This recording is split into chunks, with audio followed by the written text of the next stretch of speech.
tunjukkan kepada saya. Apa ada? Ada. Ya, tunjukkan kepada saya apakah ada Menteri Investasi atau Kementerian Investasi yang memperlakukan investor tidak equal treatment. Itu loh. Apa perlu saya tunjukkan? Tunjukkan. Tunjukkan. Tunjukkan. Oke. Ya kan? Tunjukkan aja. Oke. Saya ingin memperdalam masalah ini soal Rempang. Oke. Saya mendapat informasi kanan kiri dari berbagai masyarakat. Satu hari sebelum Pak Bahlil ke sana, saya pun berkunjung ke sana. Saya diam-diam saya berdialog dengan masyarakat di sana. Pertama, saya ingin tanya sama Pak Rudi. Di informasi dari 17.600 hektar itu di Pulau Rempang, yang katanya 600 hektar itu sudah ada HPL atas nama BP Batam. Saya minta tolong dibuktikan dalam rapat ini surat HPL-nya itu ada di mana. Karena informasi yang kami terima dari masyarakat belum ada yang namanya HPL di Pulau Rempang. Yang nomor dua, Pulau Rempang dan seisinya ini itu sudah ada sebelum ada Indonesia merdeka. Sudah ada sebelum ada Pemko Batam. Oke. Sudah ada sebelum ada BP Batam. Jadi ini kalau dalam doa bagian dari anta khalaqas samawati wal ardi wa ma fihinna. Ini adalah bagian dari ciptaan Tuhan di dalam langit dan bumi dan seisinya. Ini sudah ada sejak dulu. Terus pertanyaan saya, lantas bagaimana orang yang sudah ada di situ, nenek moyangnya ada di situ sejak sebelum merdeka, bahkan dia ikhlas menyerahkan tanahnya itu mengikuti kedaulatan negara Indonesia. Oke. Kok tiba-tiba hari ini diminta pindah? Secara HPL diserahkan sama sebuah PT yang bernama MEG, yang kemudian PT itu kemudian menjual kepada tenan. Terus pertanyaannya, selain hanya mendapatkan tenaga kerja dan pajak, negara mendapatkan apa? Kok sampai negara meminta rakyatnya pindah demi investasi? Iya. Apa tidak ada tempat lain untuk kepentingan investasi? Saya tidak membayangkan seandainya demi PSN, rumahnya saudara menteri maupun rumahnya saudara kepala BP Batam Pak Rudi, entah di kampung sana, diminta investor, diminta pindah, saya kira mereka juga perasaan yang sama, pasti akan melakukan proses penolakan yang sama. Nah, karena itu Bapak-bapak sekalian, saya bergembira penjelasan Pak Menteri Bahlil hasil ratas dengan Menteri, dengan Bapak Presiden yang meminta entah benar apa tidak relokasi itu dihentikan. Saya setuju kalau relokasi dihentikan. Saya mohon maaf, saya sebetulnya hari ini tuh masih diopnam di rumah sakit, tapi saya paksa keluar sini hanya karena saya ingin mengikuti rapat ini, karena saya anggap ini rapat penting bagi saya. Nah, karena itu Bapak-bapak sekalian, Pak Menteri, saya meminta ada kebijakan dan kearifan lokal yang tadi saudara katakan di penjelasan di sini, bahwa rumah penduduk tidak jadi direlokasi. Tolonglah carikan relokasi yang lain yang tidak mengganggu rumah tangga orang.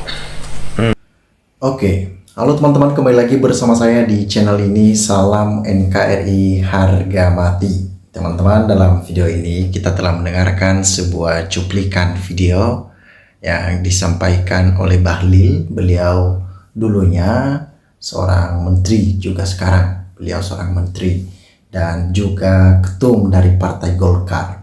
Artinya pengaruh dan relasi yang begitu kuat dan lobby-lobby yang begitu kuat sehingga beliau adalah salah satu orang yang sangat berpengaruh. Nah, disampaikan di sini bahwasanya terbongkar aib-aib yang luar biasa, sehingga karena perbedaan kepentingan yang ada, mereka saling menjatuhkan antar satu dengan yang lain. Kenapa terjadi hal seperti itu? Karena misinya yang berbeda-beda, ya. Kepentingan-kepentingan pribadi itu, kepentingan golongan itu akan menentukan tindakan dan kebijakan-kebijakan yang mereka buat. Sehingga pada kesempatan kali ini kadang kalau kita melihat politik ini, lawan itu bisa jadi teman dan teman itu bisa jadi lawan, tergantung kepentingan pribadi. Nah, situasi-situasi politik bisa dikatakan hubungan erat Bahlil terhadap seorang Jokowi itu sangat besar, ya, hubungan mereka yang begitu kuat. Nah, kalau kita membaca beberapa komentar-komentar di sini, ya, dari masyarakat, negara ini diobrak-abrik sama kelompok Jokowi. Kenapa sih pemerintahan ini diam dan kenapa rakyat ini diadu domba sama penjajah bangsa sendiri? Semoga pejuang yang sudah gugur bangkit dari makam pahlawan membebaskan bangsa ini lagi. Jadi komentar ini menunjukkan bahwasanya pejabat-pejabat sekarang sangat minim, ya, kapasitasnya untuk menyelesaikan problem-problem yang ada. Kenapa bisa seperti itu? Karena mereka masih fokus dengan urusan pribadi, ya. Mereka menginginkan jabatan yang lebih tinggi lagi. Mereka memperkaya diri sendiri sehingga korupsi yang besar itu terdapat dari pejabat-pejabat yang ada. Mereka suka sekali memakan uang haram oknum-oknum tertentu, ya. Mereka sangat suka hal-hal seperti itu dan mereka ingin negara ini mereka kuasai sendiri, ya. Kalau kita melihat perjalanan negara kita memang terlihat sudah merdeka, tetapi realitas yang ada, masyarakat turun ke jalan, buruh tani turun ke jalan, bahkan mahasiswa pun turun ke jalan. Kenapa seperti itu? Karena negara kita sedang tidak baik-baik saja, ya. Ini disampaikan dari Nyanyian Jiwa, menyampaikan bahwasanya ayo saudara-saudara kita miskinkan Mulyono dan antek-antek, viralkan proyek-proyeknya yang banyak merampas hak rakyat. Karena negara tidak bisa memiskinkan koruptor, maka miskinkanlah lewat viralkan proyeknya. Jadi para mafia-mafia yang berada di negara kita, kalau masih ada dalam kabinet merah putih, ya, oknum-oknum seperti itu, maka bisa dikatakan misi, visi dan negara kita di 2045 ini menjadi negara emas itu sangat minim peluangnya. Kenapa? Karena pejabat kita tidak memprioritaskan keselamatan masyarakat, memprioritaskan perekonomian masyarakat, ya. Malah mereka ingin memakan uang masyarakat, mereka ingin mempersulit masyarakat dalam hal-hal yang berurusan dengan negara, ya. Nah, model Bahlil dijadiin menyeri Sa Prabowo, nggak nyambung banget dengan cita-citanya. Oke. Rakyat mendoakan semoga Bapak Nusron Wahid sehat dan istiqomah dalam memperjuangkan hak rakyat. Jabatan sudah punya, kapan lagi mengabdi ikhlas, ya, demi negara, bangsa dan rakyat sebelum nyawa melayang akhirnya mati juga tak bawa apa-apa. Oke. Kejar Mulyono atau Fufafa dan para antek penjilatnya, benalu negara. Komentar terakhir yang begitu terbaik, ya. Banyak pejabat yang jahat dan semena-mena terhadap rakyat dan negara. Sedikit pejabat jujur, lurus, selalu menunduk mulu. Jokowi memandang rakyat. Bahlil gimana? Anda sudah tahu jawabannya.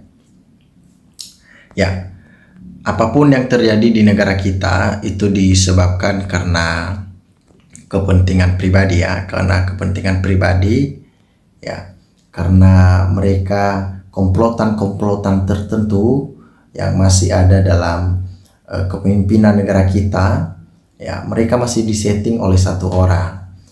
Seandainya mereka bisa dapat profesional dalam pekerjaan mereka, saya yakin bahwa negara kita dapat bersaing di tingkat internasional dan perekonomian masyarakat pun dapat ditingkatkan sebagaimana mestinya.